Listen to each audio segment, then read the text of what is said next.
What's up, YouTube? Timbers here. Here is my throwback segment where I talk about the films that turns 10, 20, 30, and 40 this week.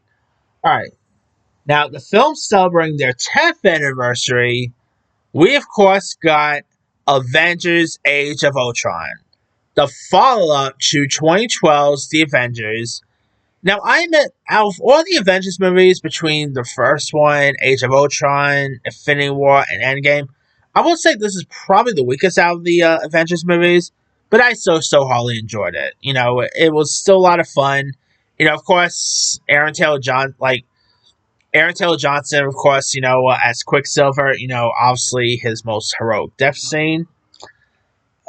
With It's still a shame that we have not had. We've had Quicksilver back on screen before, but it was always Evan Peters. I really wish we somehow find a way to get Aaron Taylor Johnson back. I don't think that's ever going to happen, but who knows? Of course, you had Paul Bettany's debut as like the Vision here. Elizabeth Olsen as Scarlet Witch or Wanda, either way. And obviously James Spader as Ultron. I still remember the first trailer of Age of Ultron with, the iconic Pinocchio, no strings armies. That's still one of the most chilling moments in a trailer I've seen. I mean, yeah, I still so wholly enjoyed this a whole lot. Again, it's not like, the best out of the Avengers movies. Like, if I was to do my rankings, the best will still be the first Avengers. Endgame will be number 2. 3 will be Infinity War. And Age of Ultron will also be number 4. But I still so heartily enjoyed it a whole lot. Obviously, next year we got Doomsday coming out. Super pumped for that. Obviously, we got Secret Wars. It's always... is the new Avengers still beyond me? But, hey, Age of Ultron, just so many great stuff here, It's just so awesome. I still... Believe it or not, Age of Ultron was actually the first time I've actually ever, saw a midnight showing. I did not do a midnight showing for the first Avengers for some other reason. This was literally the first time I ever had a midnight showing for a film. So, yeah, I have a little soft spot for Age of Ultron, Anyway. Also turning 10, there's Far From the Madden County, or Crowd, I should say, with Carey Mulligan. Juno Tempa is, of course, based on the, the novel of the same name, which, I remember watching that only once, and that was really it. It's a little boring, to be honest, there, so, yeah. Alright. Films turning 20 this week is Crash. I don't care what anyone says. I will always obviously Crash is the movie that won Best Picture at the Oscars. I will always defend Crash winning Best Picture. Crash is literally one of my favorite movies of 2005. It's excellent. If you guys don't know much about Crash, it is directed by Paul Haggis, and connected stories about race, class, family, gender in LA in the aftermath of 9/11. Characters includes a district attorney played by Brendan Fraser, and a casually prejudiced wife played by Sandra Bullock. Of course, you've got Don Cheadle, Jennifer Esposito, Terrence Howard, Tandy Nguyen, Matt Dillon. I think Matt Dillon scored an Oscar nomination for this, if I'm not mistaken. I could be wrong there. Crash is excellent. I don't care what anyone says. Everyone always calls this the worst Best Picture winner. I will always be a Crash defender. If you guys never watched Crash, do yourself a favor. Give it a go. It's excellent. Great connected stories, great performances by the cast and crew. Not to be... Speaking of James Spader, by the way. Not to be confused with the other Crash movie with James Spader, that starred James Spader. You guys know, just look up Crash 1990s, you'll know what I'm talking about. But obviously, Crash, directed by Paul Haggis, is just so excellent. Do yourself a favor, give it a go. Again, not many people, lots of people always call this the worst Best Picture winner. I'm sorry, I don't know. Brokeback Mountain was good, don't get me wrong. But Crash, I think, was better, in my opinion. But that's just me. Alright. Also turning 20 is Hitchhiker's Guide to the Galaxy. Of course, this is based on a very popular book here, directed by the same director who will go on to direct the movie Sing. This stars like Martin Freeman. This was actually my first introduction to Martin Freeman. Obviously, he will go on to play Bilbo Baggins in the Hobbit movies. He was of course in the MCU films. I mean, this was of course the one that really put him on the map for me, in my opinion. You also have like Mos Def, Sam Rockwell, Zoe Deschanel. If you guys don't know much about the story, you got Martin Freeman who plays Arthur Dent, who is trying to prevent his house from being bulldozed when his friend Ford Perfect, played by Mos Def, whistles him into outer space. It turns out Ford is an alien who has just saved Arthur from Earth's total annihilation. Now, of course, you got Sam Rockwell who plays President Hapold Beeblebrox. You of course got Zoe Deschanel. It's a really classic film from the 05s. Of course, Sam Rockwell is great in this. It has lots of fun humor to it. Hitchhikers is a great one. It's such a shame that they never done a sequel. Uh, but yeah, it's a really good one. If you guys haven't seen it. Also turning 20 is Triple X State of the Union. Obviously, this is the follow up to 2002's Triple X. This one does not have Vin Diesel. So instead of getting Vin Diesel, who did they decide to, replace Vin Diesel for this? That was Ice Cube, which I'll talk about him again for a few seconds. You do got Sam Jackson returning. Exhibit was in this. William Dafoe, Scott Speedman. This time around you got Ice Cube, who pretty much plays Augustus Darius, who was once trained under him and from under NSA agent Augustus Gibbons, who hires like an ex-con to bring down the plot here. And Darius is of course a loose cannon, and he is convinced that he is the only man for the job here. I love Ice Cube. Who doesn't love Ice Cube, right? This was terrible. I love the original Triple X. You got Vin Diesel, who's always good, but this was just not so good. So disappointing.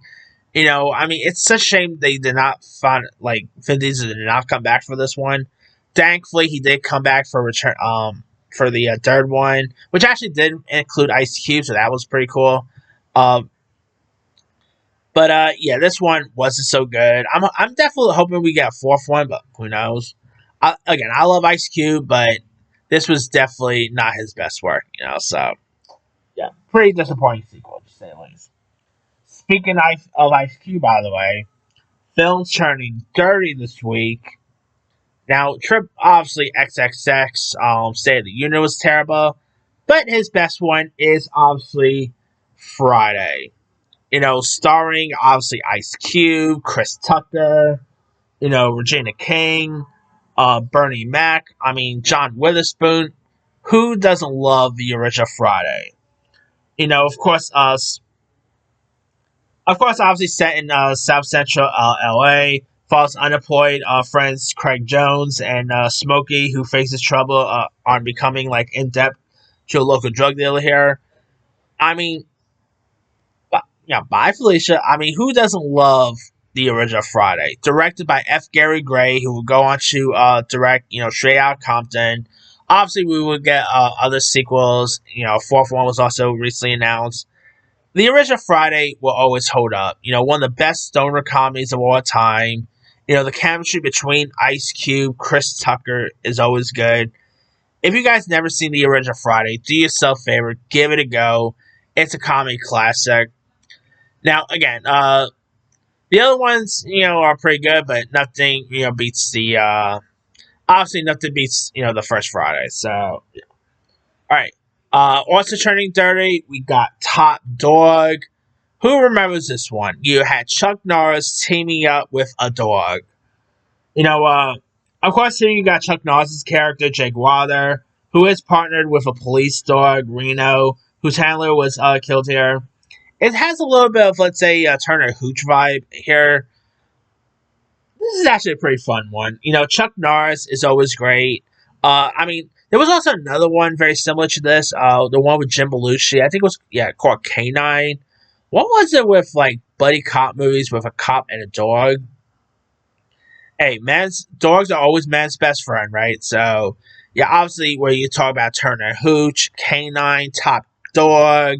Not sure which. I think Turner Hooch is still the best one, but who doesn't love a good buddy cop movie with a cop and a dog, right?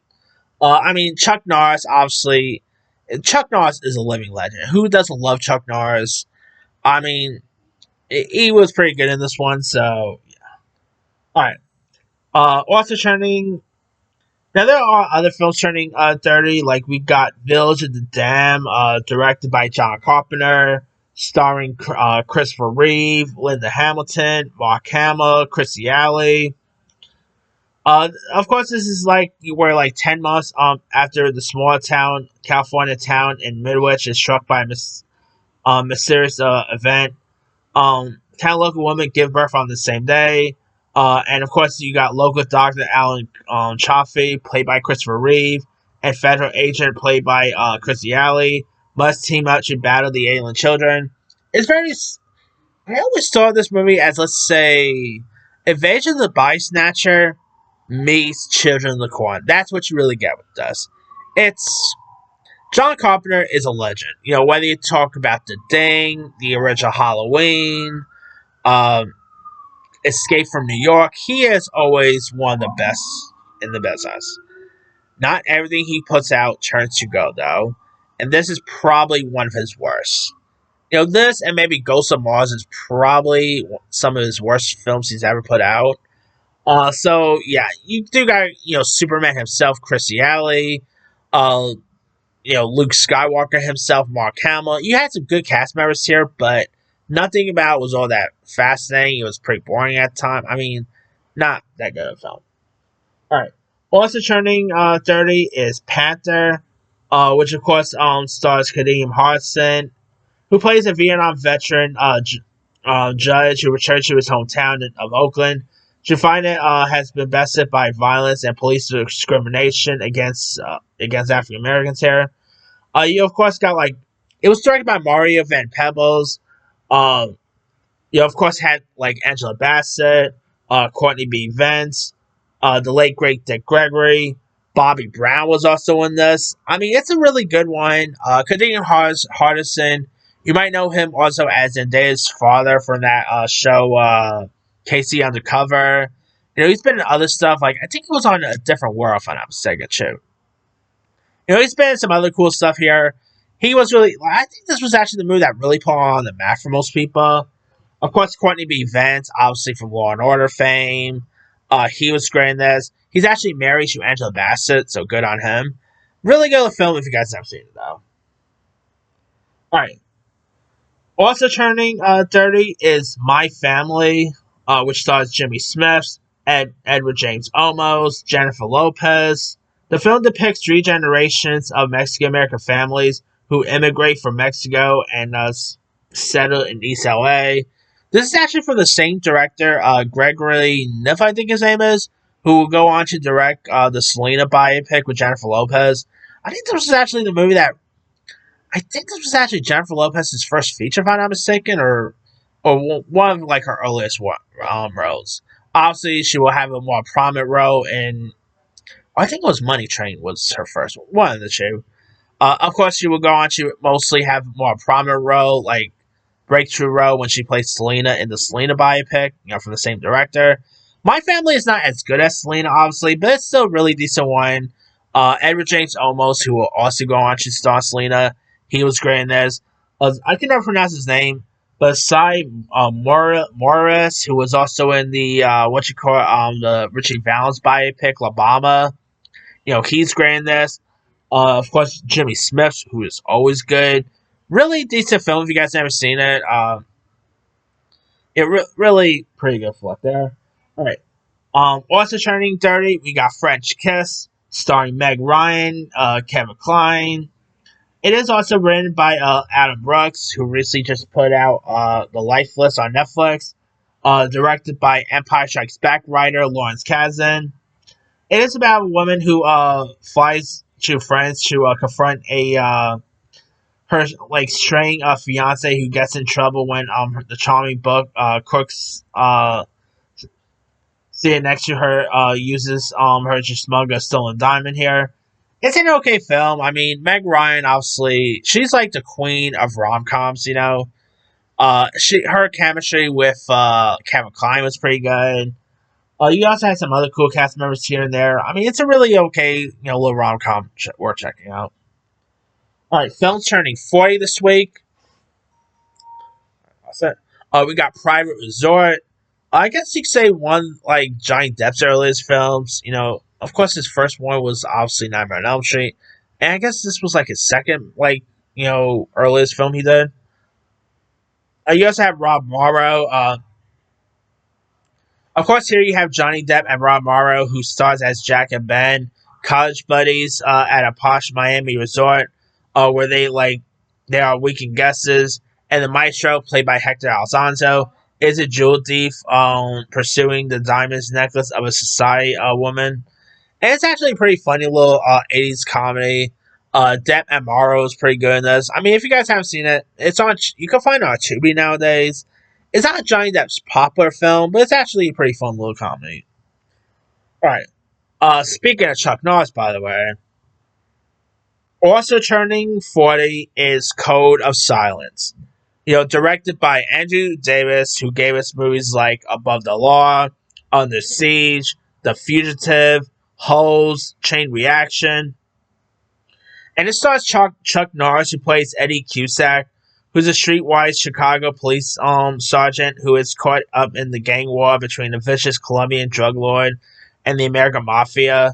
I mean, this is actually a pretty fun, like 80s gem with Chuck Norris in it. It's entertaining. The action's pretty cool. Who doesn't love seeing, and like Chuck Norris, like beating people? And I mean, Chuck Norris is it was and is still always the man, All right.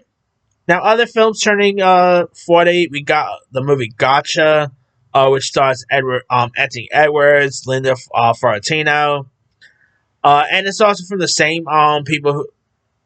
And it's also from the same director of Revenge of the Nerds. Not as good as Revenge of the Nerds, though, but it is where Jonathan Moore, who's a shy UCLA veterinarian student and a reigning champion at Gotcha, a campus-wide paintball game, and while on vacationing in Paris, he is seduced by an older woman who's the mysterious Sasha, played by Fiorentino, and she becomes embroiled in a international espionage operation.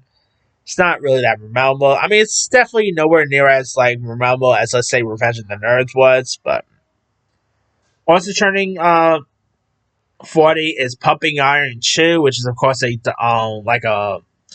pretty much about like women bodybuilders. The first Pumping Iron was obviously was also about bodybuilders, but that was about male bodybuilders. The sequel it was about females, so I don't really remember this sequel. I did remember the first film, but not really much about the sequel, to be honest. Yeah. Now, of course, obviously, Pumping Iron, by the way, introduced Arnold Schwarzenegger to like a wide audience and all. And I guess say the really thing that really put him on the map with the first film. So that's probably why that's more memorable.